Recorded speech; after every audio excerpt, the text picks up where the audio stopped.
So we will start with Mangalacharan. Om Namo Bhagavate Vasudevaya. Om Namo Bhagavate Vasudevaya. Om Namo Bhagavate Vasudevaya. Narayanam Namaskritya. Naram Chaiva Narottamam. Devim Saraswatim Vyasam. Tato Jayam Mudiryayet. Nashtaprayeshu Abhadreshu. Nityam Bhagavata Sevaya Bhagavate Uttama Shloke Bhaktir Bhavati Naistiki Krishnaya Vasudevaya Devaki Nandanaya Cha Nanda Gopa Kumaraya Govindaya Namo Namaha.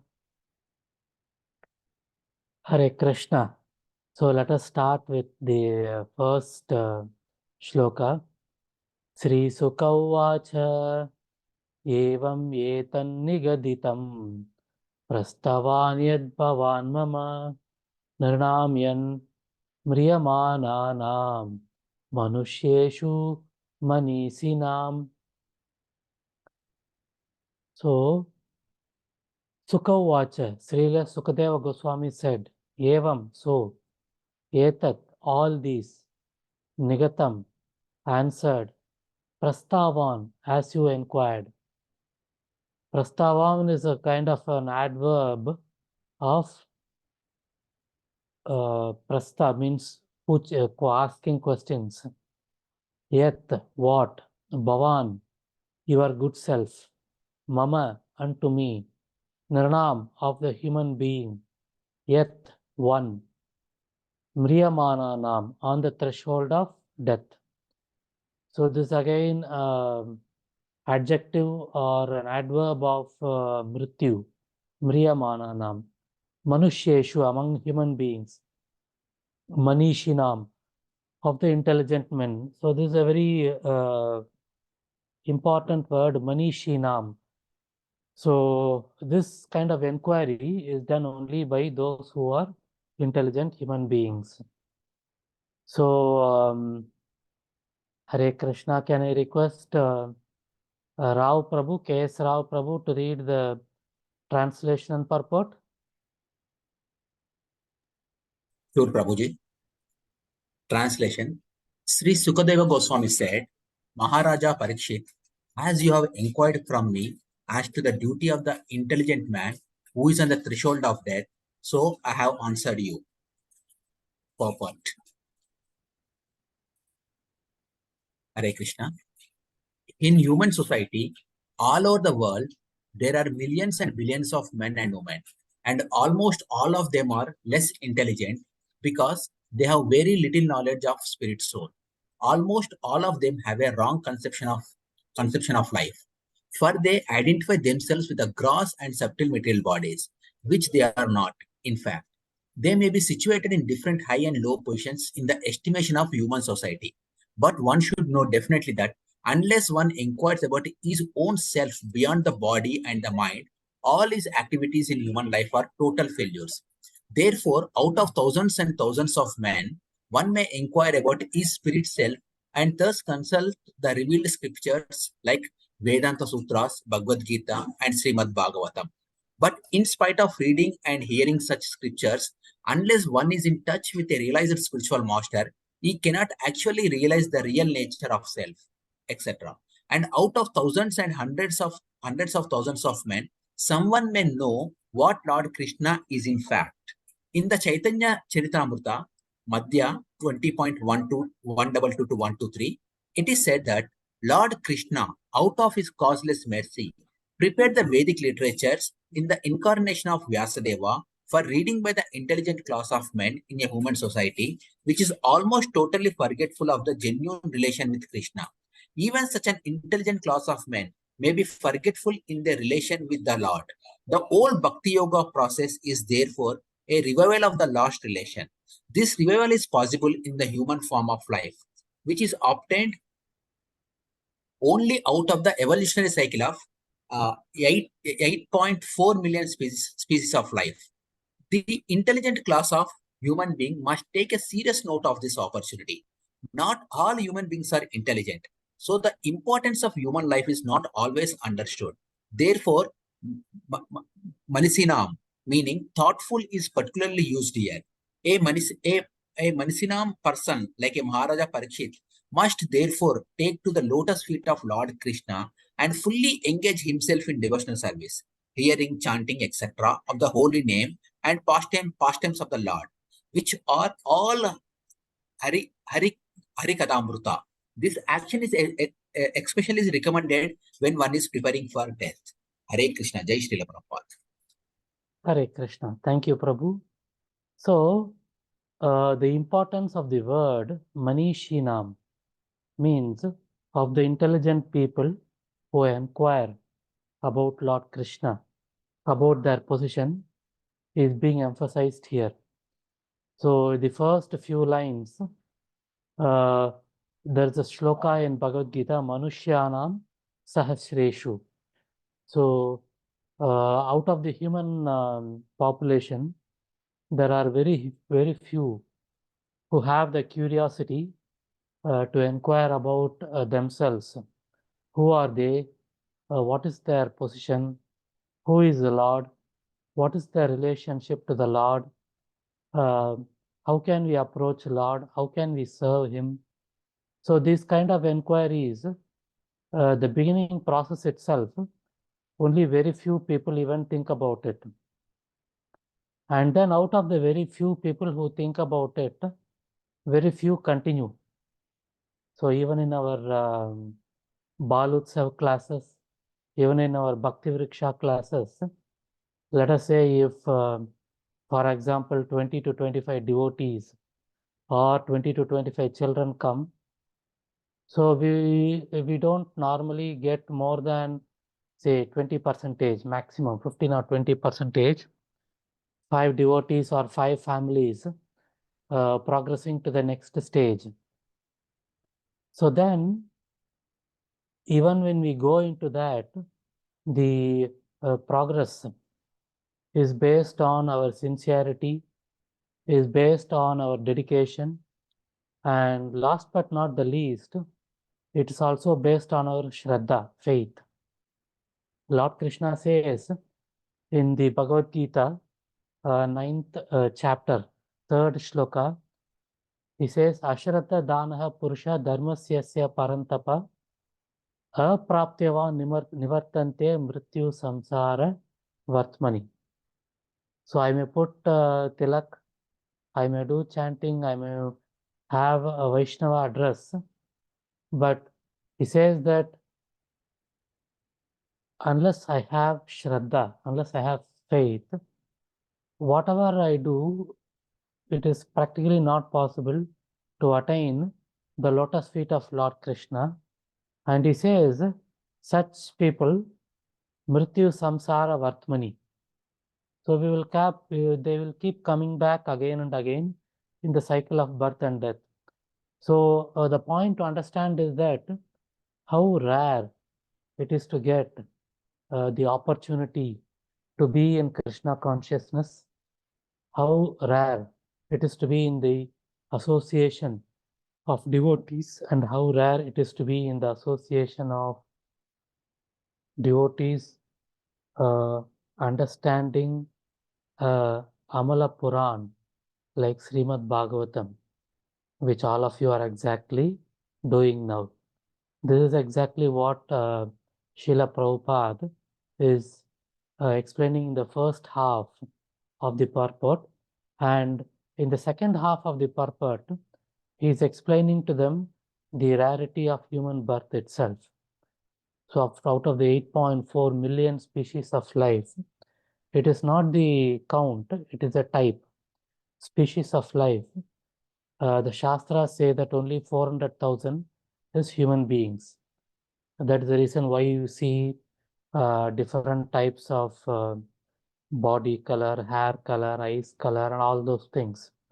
And so that when we are in that rare human form of life, we should ensure that we use the intelligence for the right purpose. And the right purpose is to inquire about Lord Krishna and to read the scriptures of Lord Krishna, and to do that in the association of devotees. And he says that if you see the last line, this is especially recommended when one is preparing for his death. So this is what is the kind of a prelude to what has happened in the last chapter. Let us go into the next shlokas. So next shloka is basically 6 shlokas combined into one. Shloka number 2 to 7. Brahmavarchasa यजेत ब्रह्मणः पतिम् इन्द्रम् इन्द्रियकामस्तु प्रजाकामा प्रजापतिम् देवीं मायां तु श्रीकामाः तेजस्कामोऽभिभावसुम् वसुकामो वसून् रुद्रान् वीर्यकामोऽत वीर्यवान् अन्नाद्यकामस्तु अदितिम् स्वर्गकामोदिते सुतान् विश्वान् देवान् राज्यकामा साध्यान् संसाधको विशाम् आयुष्कामो अश्विनौ देवौ पुष्टिकाम इलां यजेत् प्रतिष्ठाकाम पुरुषो रोदसी लोकमातरौ रूपाभिकामो गन्धर्वान् श्रीकामो अप्सर ऊर्वशीम् आधिपत्यकाम सर्वेषां यजेत परमेस्तिनं यज्ञं यजेद्यशस्काम कोशकाम प्रचेतसां विद्याकामस्तु गिरिशां दाम्पत्यात् उमां सतीम्. So in this 6 shlokas,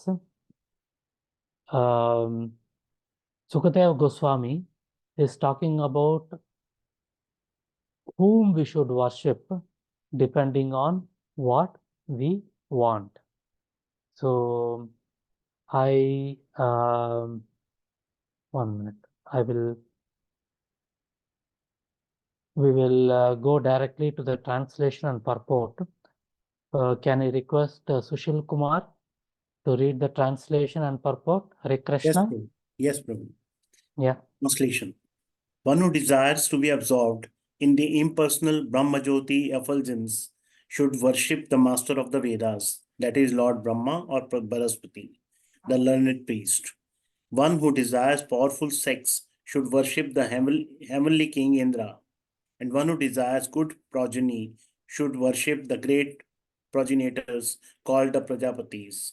One who desires good fortune should worship Durga Devi, the superintendent of the material world. One desiring to be more powerful, very powerful, should worship fire. And one who aspires only after money should worship the Vasus. One should worship the Rudra, incarnations of Lord Shiva, if he wants to be a great hero. One who wants a large stock of grains should worship Aditi. One who desires to attain the heavenly planets should worship the sons of Aditi. One who desires a worldly kingdom should worship Viswadeva. And one who wants to be popular with the general mass of the population should worship the Sadhya demigod. One who desires a long span of life should worship the demigods known as Ashwini Kumaras. And a person desiring a strongly built body should worship the earth.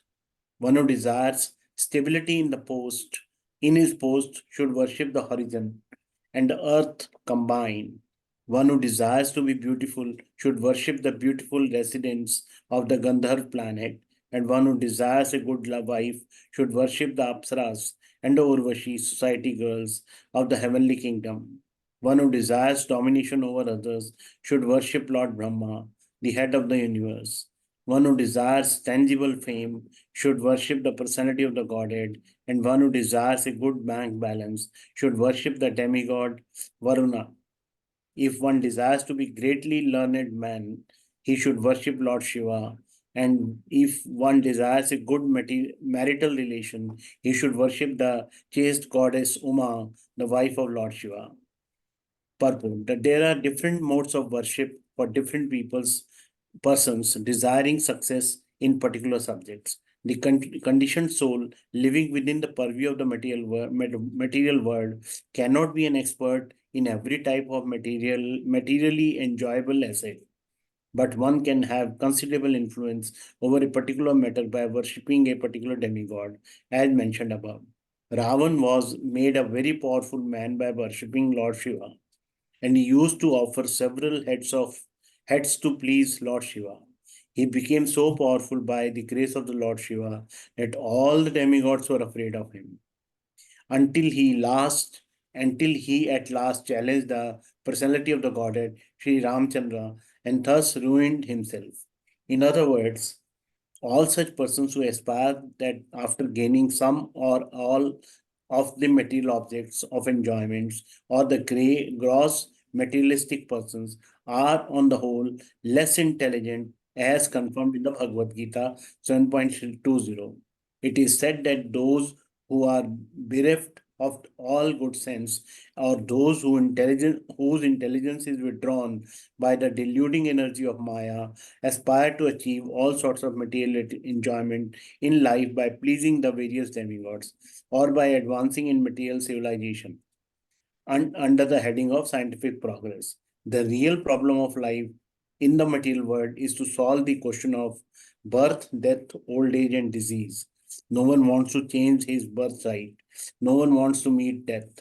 No one wants to be old or invalid, and no one wants diseases. But these problems are solved neither by the grace of any demigod nor by the so-called advancement of material science. In the Bhagavad Gita as well as Srimad Bhagavatam, such less intelligent persons have been described as devoid of all good sense. Sukdev Goswami said that out of 84 lakhs species of living entities, the human form of life is rare and valuable. And out of those rare human beings, those who are conscious of the material problems are rarer still. And the still more rare persons are those who are conscious of the value of the Srimad Bhagavatam, which contains the messages of the Lord and his pure devotees. Death is inevitable for everyone, intelligent or foolish. But Parikshit Maharaj has been addressed by the Goswami as the Manishi, or the man of highly developed mind, because at the time of death, he left all material enjoyment and completely surrendered unto the lotus feet of the Lord by hearing his messages from the right person. Sukdev Goswami, Sukdev Goswami. But aspirations for material enjoyment by endeavoring persons are condemned. Such aspirations are something like the intoxication of the degraded human society. Intelligent persons should try to avoid these aspirations and seek instead the permanent life by returning home back to Godhead. Hare Krishna. Hare Krishna. Thank you, Prabhu. So, very nicely in this shloka, practically Sukadeva Goswami kind of gives a laundry list of what are the things which normally people in this world aspire for. And if we should attain that, whom we should worship. And then after giving such a detailed list, Srila Prabhupada very nicely explains in the purport that even the demigods, if you see, he starts that they are only controlling one particular aspect. And if that is the case for the demigods, what about the conditioned soul? He says that the conditioned soul cannot be an expert in every type of materially enjoyable asset. So there is a very nice example given of Ravana. And then even though whatever boon we have, whatever kind of assets we have, we possess, the moment when we try to use that against the service of the Lord, or in a way which is inimical to the service of the Lord, our downfall starts. And then he also quotes the shloka 7.20, which is Kamastaste Kritajnanah. So the shloka says that if we are after only those people who are less intelligent try to go after material things. And why it is said so? Because when we go after material things, only there is some kind of temporary advancement which is happening.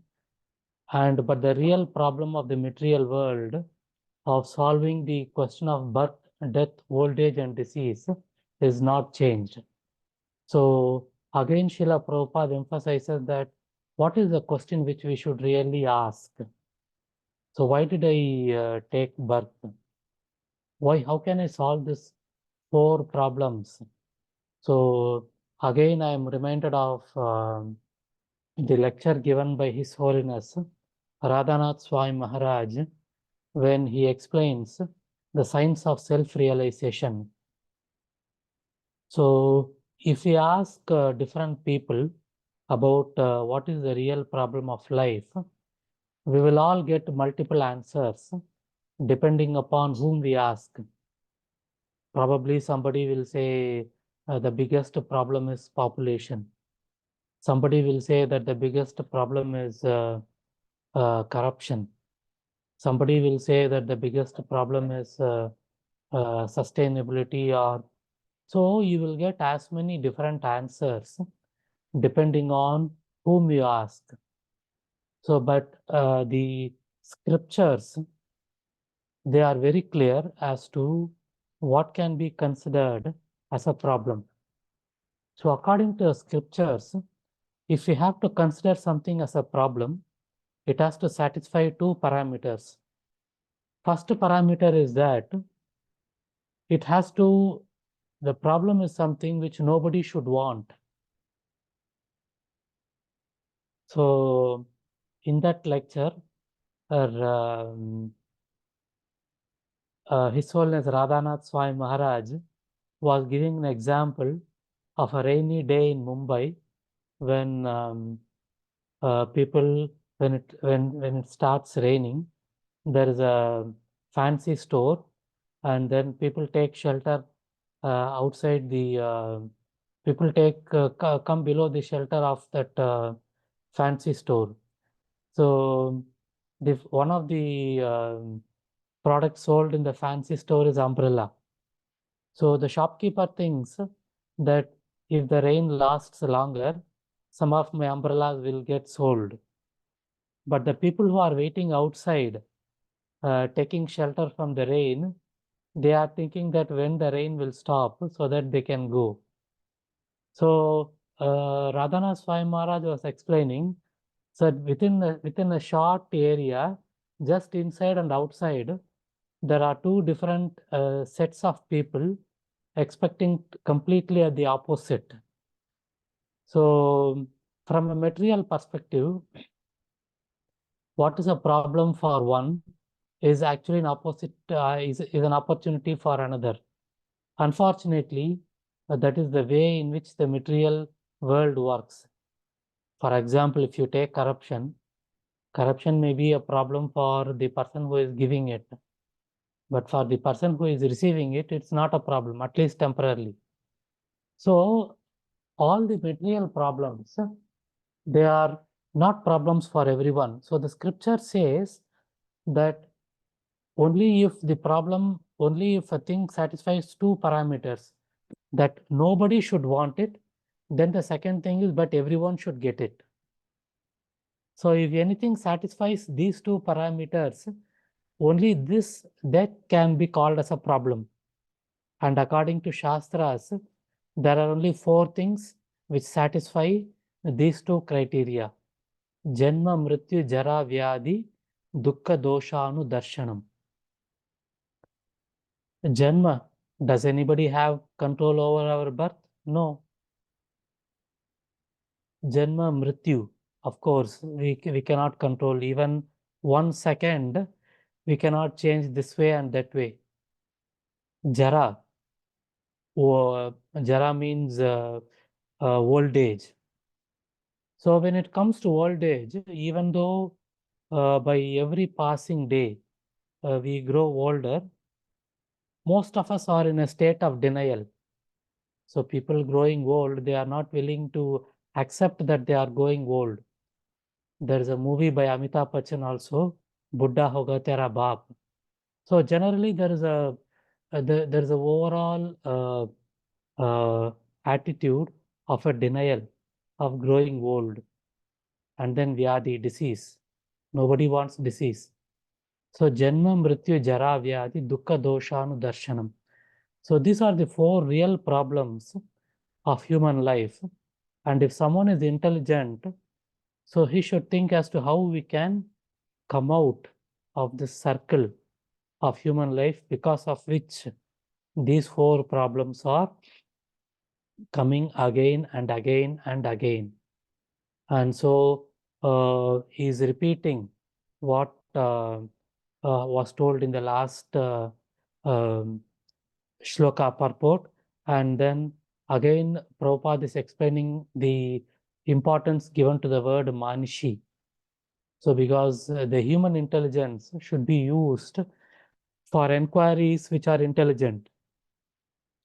So for inquiring about all material things, where is that going on, where is this going on, where will I get this? So you have Google. You don't need to even use this intelligence these days. So the real intelligence, Manishi, should be used to inquire about how to get out, how to solve these 4 problems, and how to get out of the cycle of birth and death. So let us go into the next shloka, which is shloka number 8. Srimad Bhagavatam, 2nd Canto, 3rd chapter, shloka number 8. Dharmartha uttama shlokam tantu tanvan pitrin yajet raksha kama punya janan ojas kamo marudghanan. Dharma artha, for spiritual advancement. Uttama shlokam, the Supreme Lord or persons attached to the Supreme Lord. Tantu, for offspring. Tanvan, and for their protection. Pitrun, the residents of Pitruloka. Yajet, must worship. Raksha Kama, one who desires protection. Punya Janan, pious persons. Oja Kama, one who desires strength, should worship. Marut Ganan, the demigods. So I would request 1 minute. RB. Who is RB, Prabhu? Hare Krishna. What is the expansion? Yeah, it's Rakesh. Sorry, but I can't read. I'm actually outside. Okay, Prabhu. No problem. Uday Prabhu, is it possible to read the translation and Prabhu. purport? Yes, Prabhuji. Yes, Prabhu. Translation by Srila Prabhupada. Jai Srila Prabhupada. One should worship Lord Vishnu or his devotee for spiritual advancement in knowledge and for protection of heredity and advancement of a dynasty. One should worship the various demigods. Purport by Srila Prabhupada. The path of religion entails making progress on the path of spiritual advancement. Ultimately, reviving the eternal relation with the Lord Vishnu is his impersonal effluence, his localized Paramatma feature, and ultimately his personal feature by spiritual advancement in knowledge. And one who wants to establish a good dynasty and be happy in the progress of temporary bodily relations should take shelter of the Pitas and the demigods in other pious planets. Such different classes of worshippers of different demigods may ultimately reach the respective planet of these demigods within the universe. But he who reaches the spiritual planets in the Brahma Jyoti achieves the highest perfection. Jai Srila Prabhupada. Hare Krishna. Hare Krishna. Thank you, Prabhu. So in the previous, that 6 shlokas combined together, Sukadeva Goswami practically gave a huge laundry list of all the material aspirations, and then explained as to if we want to get those material things, whom we should worship. So after doing all this, after giving that list, then it comes to this particular shloka where he clearly says that if we want to advance spiritually, if we want to progress spiritually, we have to worship Lord Vishnu. And then if we want to protect our parampara, we should worship the various demigods. And then in the purport, it is talking about the Pitas. So all of us know that we had this culture of offering oblations to our Pitas, and on the Amavasya, which comes every month, we offer sesame seeds with water, with oblation to the Pitas.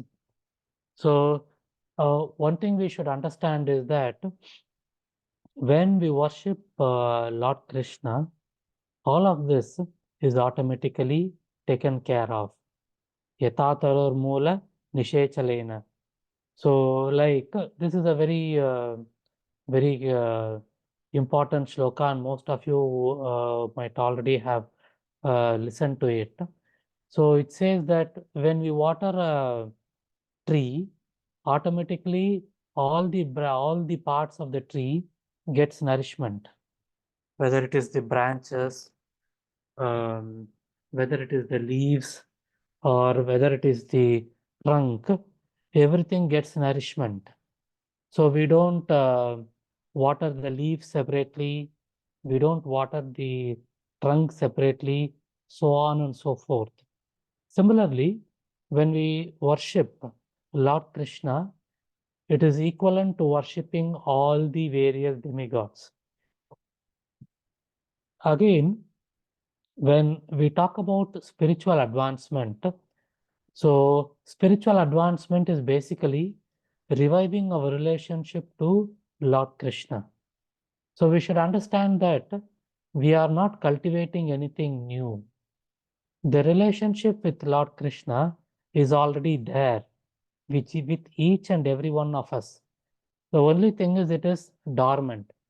What we are doing in terms of Krishna consciousness, by being in the association of devotees, by listening to Krishna Katha, by chanting, by accepting Krishna Prasad, is by re-establishing, by reviving the relationship. And when we say reviving the relationship, Srila Prabhupada again clarifies in the purport that each and every one of us should understand that there are 3 main manifestations of Lord Krishna. This is for our own benefit. The first manifestation is a localized feature, that Lord Krishna is present inside each and everyone as the Paramatma. Then he is also present impersonal effulgence, means he is present in the Brahma Jyoti, which means that it is talking about his omnipresence. Whatever we see, whatever we get is from Lord Krishna. Whether it is our intelligence, Lord Krishna says in the Bhagavad Gita, Buddhir Buddhimatham Asmi. And he says, I am the splendor of the splendid. I am the Balam Balavatam Chaham. So for someone who is strong, physically strong, so that strength comes from me. So whatever quality we may have today, whatever uh, possession we have today, whether it is our family, so we should understand that uh, our wife and our husband is actually given by the Lord. There is a in Tamil it is said, Manaivi அமைவதெல்லாம் இறைவன் கொடுத்த வரம். So Manaivi means wife, but we should understand that it is both the wife and the husband. So it's actually a blessing given by Lord Krishna. So whatever we have, whether it is our family, whether it is our knowledge, whether it is our capability, whether it is our job, whether it is our house, whether it is our car, bank balance, whatever it is, everything is given by Lord Krishna. So that is his omnipresence. Then he is also present as Bhagavan in his Dham, Goloka Vrindavan. So when we want to revive our relationship with Lord Krishna, we should also understand that he is present in all these three forms. Omnipresent, so that he is giving us the opportunity to see the Lord everywhere. Then within the Paramatma, to know that the Lord is present inside me itself. And if I do something wrong, he is witnessing me. So that, and there are so many things where we know that when we do something from inside tells us that it is wrong. So it is basically the message from Paramatma. So there is a localized Paramatma feature, and there is also Bhagavan in Goloka Vrindavan also. So these are the three forms in which the Lord primarily exists eternally. So again, this shloka is telling that how much ever the material aspirations and the demigods which were listed in the previous 6 shlokas, the main requirement is to worship and serve Lord Krishna. Let us go to the next shloka. Srimad Bhagavatam, 2nd Canto, 3rd chapter, shloka number 9. So devotees, I request that if anybody wants to add anything, if anybody wants to ask anything, please feel free to stop me and then ask. Hare Krishna. So Srimad Bhagavatam, 2nd Canto, 3rd chapter, shloka number 9. Sorry. Raja Kamo Manun Devan Nittim Tu Abhicharan Yajet Kama Kamo Yajet Somam Akama Purusham Param. Word by word meaning. Rajya Kama, anyone desiring an empire or kingdom. Manun, the Manus, semi-incarnations of God. Devan, demigods. Nirtim, demons.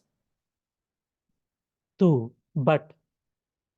Abhicharan, desiring victory over the enemy. Yajet, worship. Kama Kama, one who desires sense gratification.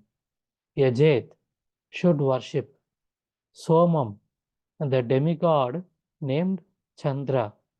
Akama, one who has no material desires to be fulfilled. Purusham, the Supreme Personality of Godhead. Param, the Supreme. So this is again talking about if somebody is worshipping, somebody is expecting a kingdom or a victory or sense gratification, or a person who wants nothing, who they should worship. So can I request Sumati Mataji to read the translation and purport? Hare Krishna. Hare Krishna, Prabhu. Yes, Mataji. Translation and purport by Srila Prabhupada Ji. Jai Srila Prabhupada Ji. One who desires domination over kingdom or an empire should worship the Manus. One who desires victory over an enemy should worship the demons. And one who desires sense gratification should worship the moon.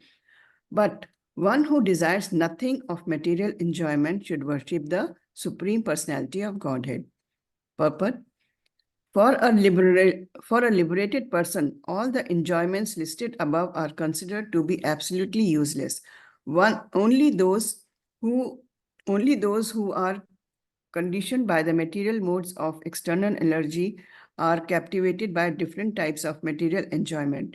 In other words, the transcendentalist has no material desires to be fulfilled, whereas the materialist has all types of desires to be fulfilled. The Lord has proclaimed that the materialists who desire material enjoyment and thus seek the favor of different demigods, as above mentioned, are not in control of their senses and so give themselves to nonsense. One should therefore not desire any sort of material enjoyment, but sensible enough to worship the Supreme Personality of Godhead.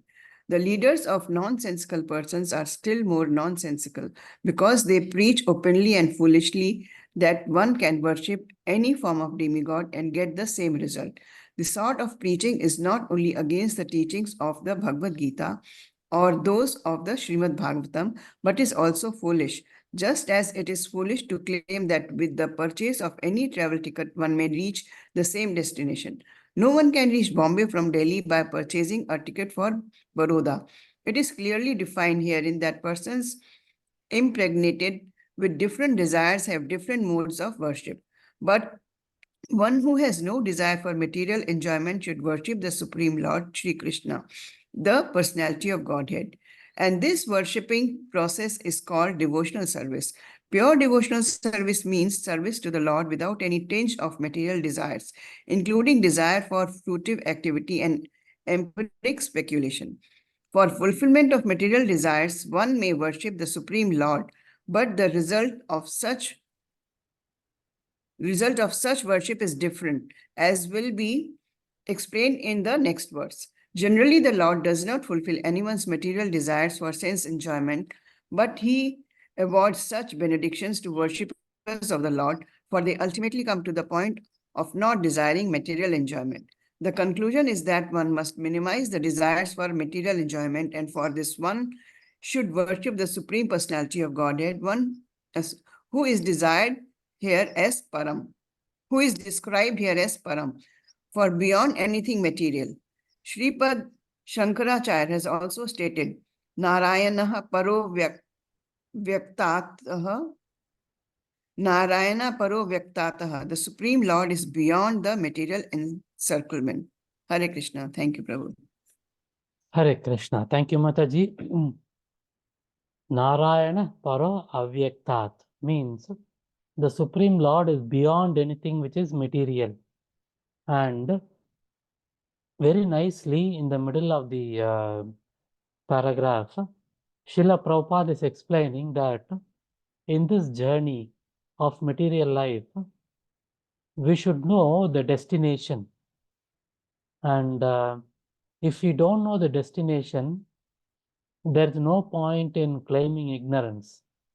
Because as we saw in the previous, as was explained in the purport of the previous paragraph also, it is our responsibility to use the human intelligence, our intelligence, to ask the right questions, to know what is exactly our destination and how to reach that. And once we know the destination, then we will understand that all roads don't reach the same destination. And for the purpose of the common person, Srila Prabhupada is giving an example that if we purchase a ticket to Baroda, we cannot reach Mumbai, and vice versa. So when we want to reach the lotus feet of Lord Krishna, when we know the destination, then our intelligence, Lord Krishna gives the intelligence to find out the root also. So what is the root? The root starts with the association of devotees, which all of you are going through now. The root starts with the opportunity to listen to Krishna Katha in the association of devotees, and it progresses with the gradual increase in the taste for chanting the holy name of the Lord. So when the taste for the chanting of the holy name of the Lord increases, when the time we spend in the association of devotees increases, when the time we spend in listening to Krishna Katha increases, gradually it results in a cycle effect. So they say, no, that the nuclear reaction is a cycle effect. Like that, Krishna consciousness is also a cycle effect. So once we are into Krishna consciousness, once we are into devotion service, one thing supports the other and it gradually increases. And this is the way of devotional service. There will always be ups and downs. The main thing is to ensure that we stay in the circle. We don't fall out of the circle. And Srila Prabhupada again tells that the material enjoyments like or desiring domination over a kingdom or desiring victory, these are all not followed up. These are all not aspired for someone who is in devotional service. So there is this charitra of Dhruva Maharaj. So we all know, we all would have heard about Dhruva Maharaj, a domination over a kingdom. So he just wanted to sit in the lap of his father, and then when it did not happen, he prayed, he meditated on Lord Krishna. But what was the objective? His objective was to get a kingdom or an empire which is several times more powerful than even the demigods. But when the Lord appeared in his heart, he completely forgot everything. So there is a very nice shloka. It says, Sthana Abhilashi Abhasistitoham Sishya Astuman. Okay, I have forgotten the second line. It says, Kacham Vichintvan Apidivya Ratnam Swami Kritartosmin Varam Nachayet. He says, Sthanabhilashi Abhasistitoham Tam Praptyavan Deva Muni Indra Guhyam. Okay, I remembered now. So Dhruva Maharaj said, after Lord Krishna appeared in his heart, he completely forgot the material desires for which he started the meditation in the first place. So he said, he prays to Lord Krishna, Sthana Abhilashi. So Abhilasha means desiring. Sthana means position. Desiring a material position, I started praying you, which is a very small material position. Tam praptyavan deva muni indra guhyam. He says, but what did you give? You gave something which even all the demigods like Indra did not get. You gave that darshan of yourself inside my heart. You gave me. I asked for a very material position of an empire, but you gave me such an invaluable darshan of yourself inside my heart. Then he says, Kacham vichintvan apidivya ratnam. Kacham means broken glass. He says, I prayed to you for a piece of broken glass. But what did you give? Apidivya ratnam. He says that you gave something which is invaluable, divya ratnam. Swami Kratartasmin Varam na chayet. He says that I don't want any more material material belongings anymore. So, one who desires domination over a kingdom. So, we should understand that even if we seek material desire, let us ask the Lord Himself. Why? Because He will purify it. It is going to be explained in detail in the next shloka. Hare Krishna. Let us move on to the next shloka, which is 2.3.10. Srimad Bhagavatam, 2nd Canto, 3rd chapter, shloka number 10. So in the previous shloka, we saw that if someone who doesn't want anything, whom he should worship, that person should worship Lord Krishna. So then this shloka continues from where the last shloka ends. So I will just go back and remind all of you so that we understand the continuity. If you see the last line, but one who desires nothing of material enjoyment should worship the Supreme Personality of Godhead. Akama Purusham Param. So this is the line which the last shloka ended. Now this shloka is going to be a continuation, is a detailed explanation of the last line of the last shloka.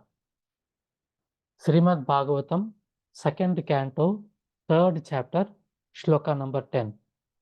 Akama sarva kamova moksha kama udaradi tivrena bhakti yogena yajeta purusham param. Akama, one who has transcended all material desires. Sarva kama, one who has the sum total of all material desires. Va, either. Moksha kama, one who desires liberation. Udharadi, with broader intelligence. Tivrena, with great force. Bhakti yogena, by devotional service to the Lord. Yajeta, should worship. Purusham, the Lord. Param, the Supreme Whole. So, can I request Nehal Pitadia? Hare Krishna. Are you there? Krishna Prabhuji. Hare Krishna Mataji. Can I request you to read this translation and purport? Hare Krishna. Yes, Prabhuji, yes, I can. Purport by Srila Prabhupada, Jai Srila Prabhupada. You have to read the translation first, Mataji. Okay, Prabhuji. Translation. A person who has broader intelligence, whether he be full of all material desires without any material desire, or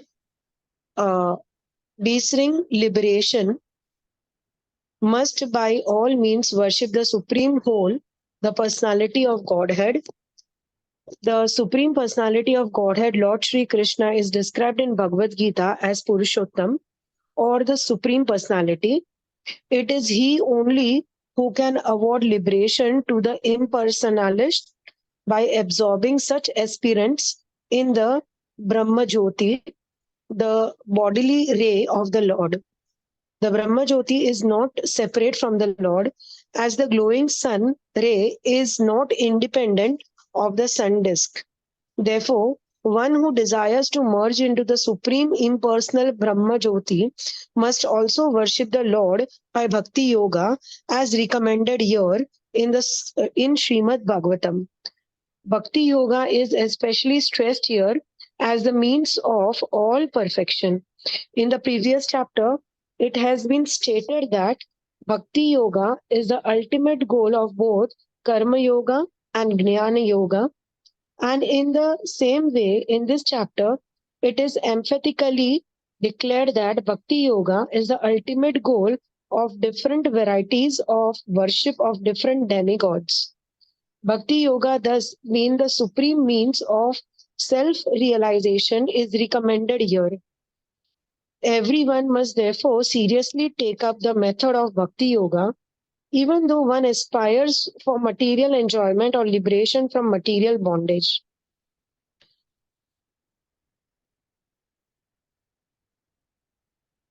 Okay, Mataji. Akra. Hare Krishna. Okay, Prabhuji. Just after a few minutes, you can continue the second paragraph. So, Okay. in this shloka, there are different kinds of people who are explained by Sukadeva Goswami. He says a person who has broader intelligence. So this is Udaradi.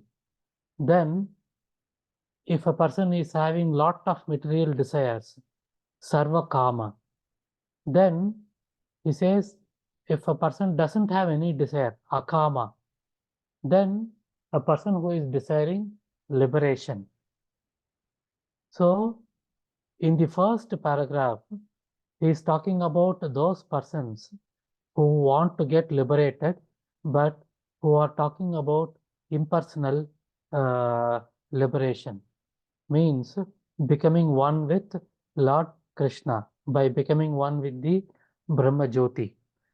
So, it is described, Srila Prabhupada explains in the purport that even if you want impersonal liberation, which is actually not a correct thing to ask, that is also given only by Lord Krishna. And the yoga has 4 steps: Jnana Yoga, Dhyana Yoga, Karma Yoga, and Bhakti Yoga. So, Karma Yoga means purifying our activities and going to the step of devotion. Jnana Yoga is trying to understand Lord Krishna by our intelligence, and Dhyana Yoga is trying to understand the Paramatma by meditation. So in this Kali Yuga, this Karma Yoga, Jnana Yoga, and Dhyana Yoga are very difficult. Dhyana Yoga, why it is difficult? So Dhyana Yoga is basically the method of attaining the Lord in the Satya Yuga. How much time we need to meditate? Not a long time. It is only for 10,000 years. Then Jnana Yoga is trying to understand the Lord by intelligence, but our intelligence is limited and the Lord is unlimited. So when we try to understand the unlimited by the limited, it becomes speculation. It is no longer knowledge. So Srila Prabhupada always used to tell that if somebody tries to do this, it is more of a speculation than anything else. And that is the reason why that is also not practically possible in not only Kali Yuga, in any particular Yuga. Then Karma Yoga. Karma Yoga means purifying our activities and then gradually going. So in Karma Yoga, basically in Karma Kanda, so there are 4 steps: Dharma, Artha, Kama, and Moksha.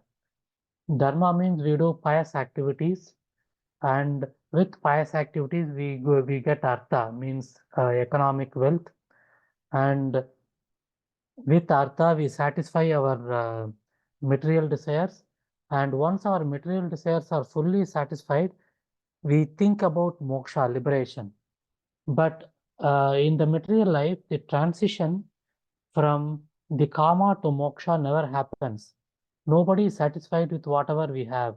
That is the reason why this karma yoga, jnana yoga, and dhyana yoga are not recommended for the purpose of progressing in devotional service. Only bhakti yoga is the not only the goal, it is also the best method also. He says very clearly, Bhakti Yoga, being the supreme means of self-realization, is recommended here. So, Mataji, can you continue with the purport? Hare Krishna. Yes, Prabhuji, Hare Krishna. Akarma is one who has Akama. no akama. Yes, akama is one who has no material desires. A living being, naturally being the part and parcel of the supreme whole, Purusham Purnam. Paramam Purnam. Purnam has as his natural function to serve the Supreme Being, just as the part and parcel of the body or the limbs of the body are naturally meant to serve the complete body. Desireless means, therefore, not to be inert like the stone, but to be conscious of one's actual position and thus desire satisfaction only from the Supreme Lord. Srila Jiva Goswami has explained this desirelessness as Bhajantya Parama Purusha Sukha Matra Swa Sukhatvam in his Sandarbha. This means one should feel happy only by experiencing the happiness of Supreme Lord. This intuition of the living being is sometimes manifested even during the conditioned stage of living being in the material world, and such of less intelligent persons. In the mundane field, such an outlook of doing good to others is in the form of society, community, family, country, or humanity is a partial manifestation of the same original feeling in which a pure living entity feels happiness by happiness of Supreme Lord. Such superb feelings were exhibited by the damsels of Vrajabhumi for the happiness of Lord. The gopis loved the Lord without any return, and this is the perfect exhibition of the Atma spirit. Akama spirit. A Kama spirit. Kama spirit, or the desire for one's own satisfaction, is fully exhibited in the material world, whereas the spirit of Kama is fully exhibited in the spiritual world. Hare Krishna. Thank you, Mataji. So, basically, we should understand that Srila Prabhupada is explaining that Akama, the meaning of Akama is that one who has no material desire. So it does not mean that not having any desires means just to be like a stone. Prabhupada clarifies that not having desires is that not having desires for oneself, but having desire, seeing happiness in the happiness of Lord Krishna. And very nicely, he states that all of us have this quality inside us. We experience happiness when we make someone else happy. If, for example, if we experience happiness in something, if we get that, we get happy, we become happy. But if we are instrumental in making someone else happy, we experience more happiness. That's what Srila Prabhupada is mentioned here. Human beings have this inbuilt nature of deriving happiness from someone else. And that's the reason why this socialism, philanthropy, and all those things is coming. Only thing is, we should extend this, we should use this nature for experiencing happiness in the happiness of the Supreme Lord. And the example given is the gopis of Golokadham. And there is a very nice pastime where Narad Muni went and asked Lord Krishna that always you are talking so highly about the gopis and gopas of Vrajabhumi. They are kind of not very educated, and by the way they interact with you, I don't see them giving any respect to you, like how people give you in Vaikunta and all those things. but still you always talk very highly about Gopas. So then Lord Krishna says that, okay, let us try to understand by a demonstration, demo. So he says that try to get some, try to ask, tell some people that I am having headache, and let them give the sand from their feet, which I can put it upon my head, so that this headache will go. Okay, then Narad Muni tells, "Itna hi hai kya?" Then he goes down. So first he goes to the different demigods. Then they all say that, are you crazy? Do you know what happens if the dust from our feet is put on the forehead of the Lord?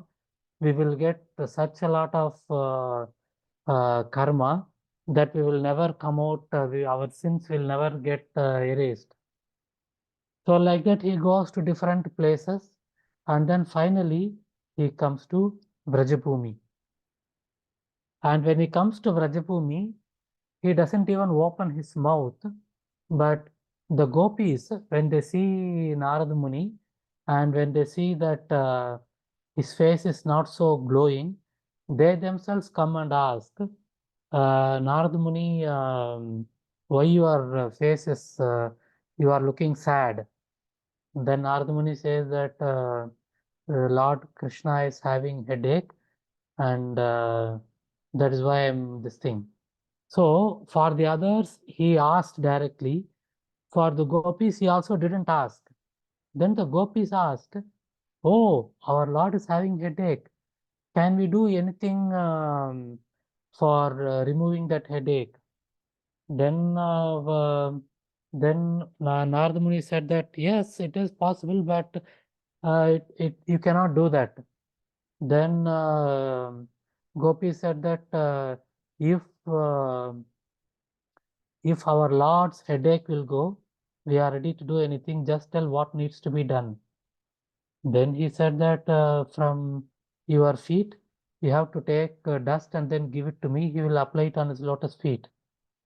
Then the Gopi said, only this much. Right away, then they assembled a few gopis, put some sand below their feet. All of them stamped on the sand, and then they took it and then gave it. So then Narada Muni said that, are you aware of what you are doing? Are you aware of the sins and the reactions, what you are going to get by this? Then the Gopa said, we don't care about what kind of sins come to us. We don't care about what kind of reactions we get. The only thing which we care about is that the headache of our Lord should go. That's it. Then Narad Muni understood as to why the gopis are held in such an exalted position. So if you can see that the last line, the gopis loved the Lord without any return. So this is the way in which we should do, which is the perfect manifestation of akama. If we have to be akama, we have to be like this. So Hare Krishna, I request Subal Prabhu to read the next two paragraphs. Hare Krishna.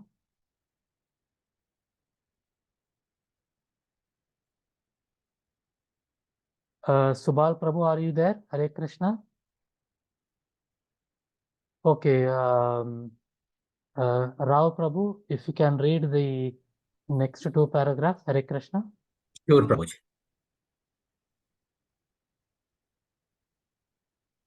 Thoughts of becoming one with the Lord or being merged in the Brahma Jyoti can also be the exhibitions of Kama spirit if they have desires for one's own satisfaction to be free from the material miseries.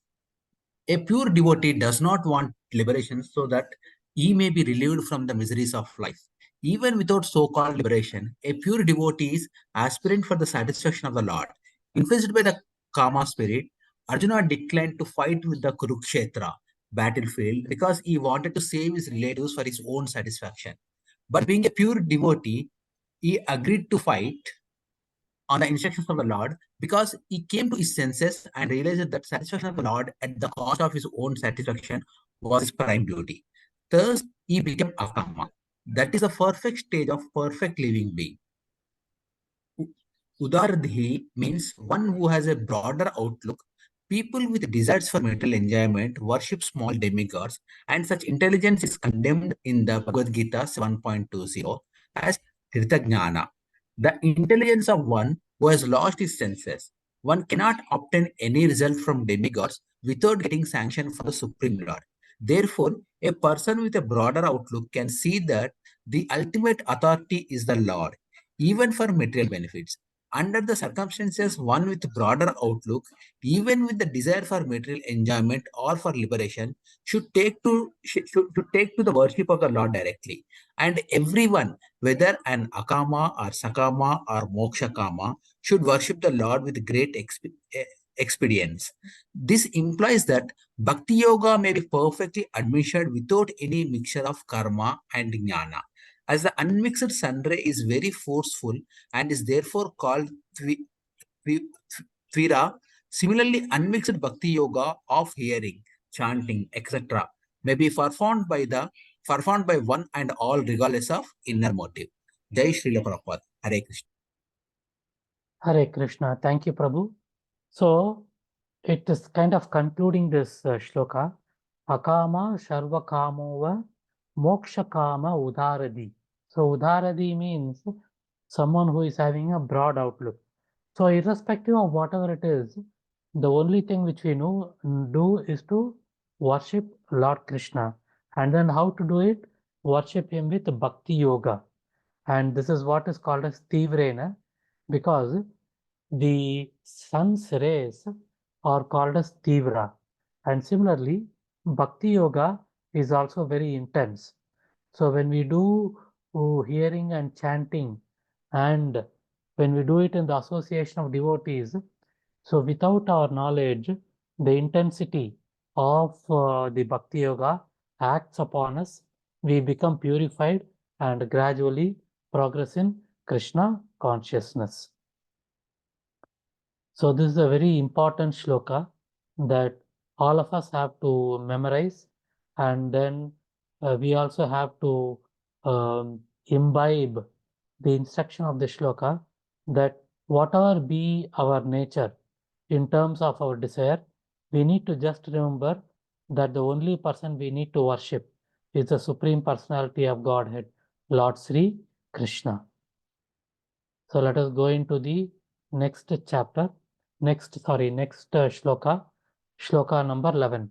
Srimad Bhagavatam, second canto, third chapter, shloka number 11. Etavanyeva yajatam iha nishreshaya nishreya shodaya bhagavati achalo bhavo yad bhagavata sangata. Yetavan, all these different kinds of worshippers, eva, certainly, yajatam, while worshipping, iha, in this life, nishreyasa, the highest benediction, udaya, development, bhagavati, unto the Supreme Personality of Godhead, achala, unflinching, bhava, spontaneous attraction, yat, which, bhagavata, the pure devotee of the Lord, Sangata, association. So, can I request Sumati Mataji to read the translation and purport? Hare Krishna. Hare Krishna, Prabhu. Translation and purport by Sri Prabhupada. Jai Sri Prabhupada. All the different kinds of worshippers of multi-demigods can attain the highest perfectional benediction, which is spontaneous attraction unflinchingly fixed upon the Supreme Personality of Godhead, only by the association of the pure devotee of the Lord. Purport: all living entities in different statuses of life within the material creation, beginning from the first demigod, Brahma, down to the small ant, or are conditioned under the law of material nature, or the external energy of the Supreme Lord. The living entity in his pure state is conscious of the fact that he is a part and parcel of the Lord, but when he is thrown into the material world on account of his desires to the Lord, over material energy, he becomes conditioned by the three modes of material nature and thus struggles for existence for the highest benefit. This struggle for existence is something like following the will of the wisp, below the wisp, under the spell of material enjoyment. All plans for material enjoyment, either by worship of different demigods as described in the previous verses of the chapter or by modernized advancements of scientific knowledge without the help of God or demigod, are illusory only. For despite all such plans for the happiness, the conditioned living being within the compass of material creation can never solve the problems of life, namely birth, death, old age, and disease. The history of the universe is full of such plan makers, and many kings and emperors come and go, leaving a plan-making story only. But the prime problems of the life remain unsolved despite all endeavors by such plan makers. Hare Krishna. So thank you, Mataji. So basically the first paragraph talks about, so we all in our material life try to adjust wherever we are, whether we are in India, whether we are in Dubai or anywhere. There are different kinds of problems which we face. We are not able to solve all the problems. We try to somehow adjust and live with whatever we have. And if anyone is trying to solve the material problem, it is not completely fulfilled. So how much ever people plan, the prime problems of life remain, because they are only trying to address the material issues, not the real things which are considered as problems. That is what is mentioned in the first paragraph. Let us go to the second paragraph. I request Sushil Kumar Prabhu to read the second paragraph. Hare Krishna. Yes, Prabhu. Actually, human life is meant for making a solution to the problems of life. One can never solve such problems by satisfying the different demigods, by different modes of worship, or by so-called scientific advancement in knowledge without the help of the God or the demigods. Apart from the gross materialists who care very little either for the god or for the demigods, the Vedas recommend worship of different demigods for different benefits. And so the demigods are neither false nor imaginary. The demigods are as factual as we are, but they are much more powerful due to their being engaged in the direct service of the Lord in managing different departments of the universal government. The Bhagavad Gita affirms this, and the different planets of the demigods are mentioned there, including the one of the supreme demigod Lord Brahma. The gross materialists do not believe in the existence of the god or the demigods, nor do they believe the different planets are dominated by different demigods. They are creating a great commotion after reaching the closest celestial body, Chandralok or the moon. But even after much mechanical research, they have only one scanty information of this moon. And in spite of much false advertisement for selling land on the moon, the puffed up scientists or gross materialists cannot live there. And what to speak of reaching the other planets, which they are unable even to count. However, the followers of the Vedas have a different method of acquiring knowledge. They accept the statements of the Vedic literatures as authority in toto, as we have already discussed in Canto 1, and therefore they have full and reasonable knowledge of God and demigods and of their different residential planets situated within the compass of the material world and beyond the limit of the material sky. The most authentic Vedic literature accepted by the great Indian acharyas like Shankara, Ramanuja, Madhva, Vishnu Swami, Nimbarka, and Chaitanya are studied by all important personalities of the world in the Bhagavad Gita. in which worship of the demigods and their respective residential planets are mentioned. The Bhagavad Gita affirms. Hare Krishna. Thank you, Yanti Prabhu. Deva, Yes, Prabhu. Continue. Yanti Deva Vrata Devan Pitra Yanti Pitra Vradha Bhutani Yanti Bhutevya Yanti Mad Yajyo Paramam. The worshippers of demigods reach the respective planets of the demigods, and the worshippers of the forefathers reach the planets of the forefathers. The gross materialist remains in the different material planets, but the devotees of the Lord reach the kingdom of the God.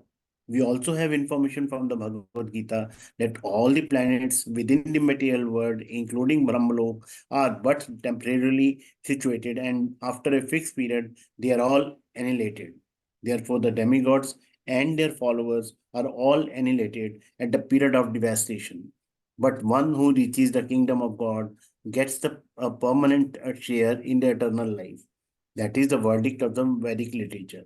The worshippers of the demigods have one facility more than the unbelievers due to their being convinced by the Vedic version, but which they can get by which they can get information of the benefit of worshipping the Supreme Lord in the association of the devotees of the Lord.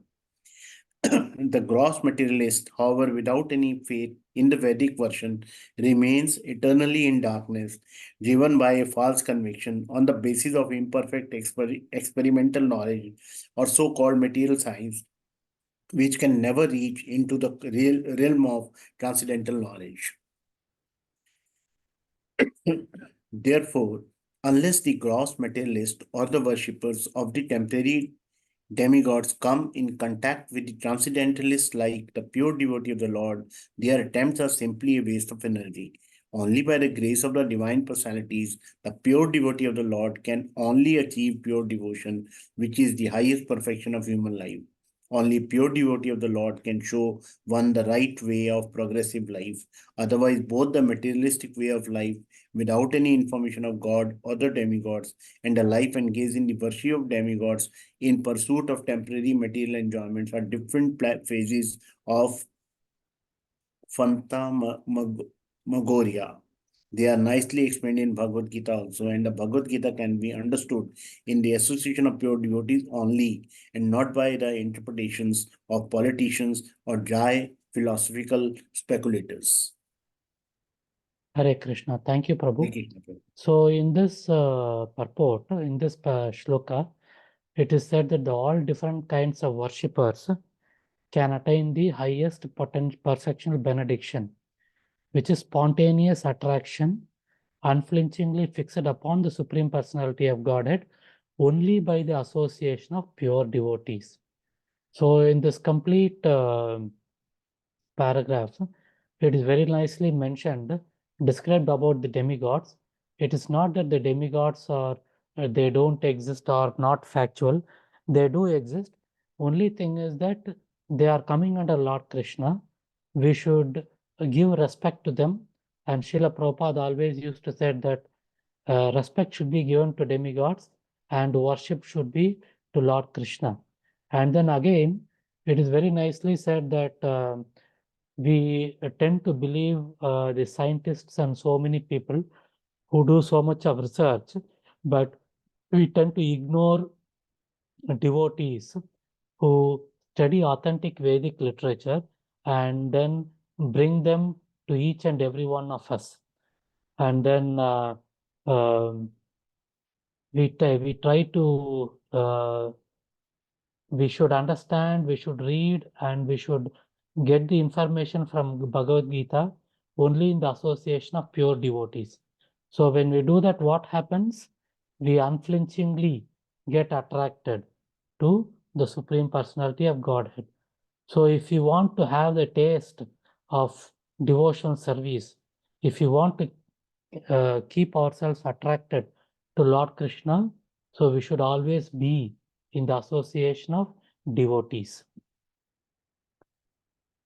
Let us go to the next Prabhu, shloka. in this verse, Yes, we can put it like this also. Only by the association of the pure devotees, all kinds of worshippers can attain the highest perfectional Yeah, that is also correct. So if, for example, if we are worshipping demigods, there will be someone who says that now it is enough of worshipping demigods. Please come into Lord Krishna service. So in Dubai, we had this um, temple, Lord Shiva temple near Dubai. There are so many cases of devotees who were initially there and who came gradually into Krishna consciousness from there because of being pulled by someone or the other. So like that, yeah, that is also right. So only when there is a pure devotees association is there, even if somebody is worshipping demigod, they can come into Krishna's service and attain the lotus feet, and they attain real transcendental bliss. So now we will go into the last shloka for today, Srimad Bhagavatam, second canto, third chapter, shloka number 12.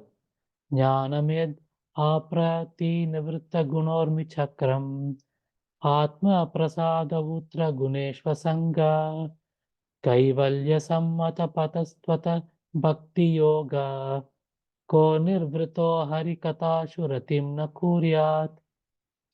So we will go directly into the translation. Transcendental knowledge in relation with the Supreme Lord Hari is knowledge resulting in the complete suspension of the waves and whirlpools of the material modes. Such knowledge is self-satisfying due to its being free from material attachment, and being transcendental, it is approved by authorities. Who could fail to be attracted?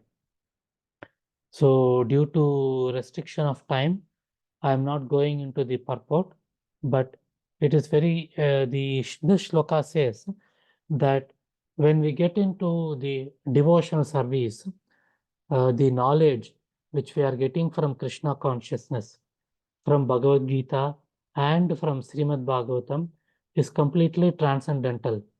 And when we get this transcendental knowledge, this ups and downs of the material world no longer disturb us. It doesn't mean that when we get into devotional service, ups and downs don't happen. That is what is referring to the waves and whirlpools.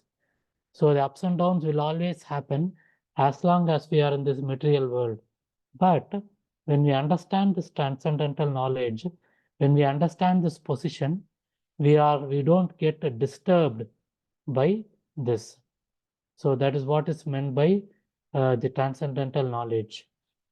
And it is very satisfying. It is very self-satisfying. So when we get this, when we read Bhagavad Gita, when we read Srimad Bhagavatam, when we read Chaitanya Charitamrita, we get so much of satisfaction and happiness. That is because it is directly feeding the requirements of our soul. So that is the meaning of this particular shloka. So since we have already reached our time, I am concluding this class for today. If anybody would like to add anything, any comments, any other information, if anybody wants to ask anything, please feel free. With the mercy of the Lord and Srila Prabhupada, we will try to understand. Grantaraj Srimad Bhagavatam ki jai, Srila Prabhupada ki jai. Prabhu, what from the today's verses only two, I could draw two conclusions. Number one, it is for all sorts of devotees, whether they are demigods or ultimately they have to worship Lord Krishna. Then only Yes. they will get any benedictions. Yes. And secondly, it is the pure association of the devotees which can help you in reaching to that target. Absolutely. Absolutely. Thank you, Prabhu. Hare Krishna. Hare Krishna, Prabhu. Many thanks.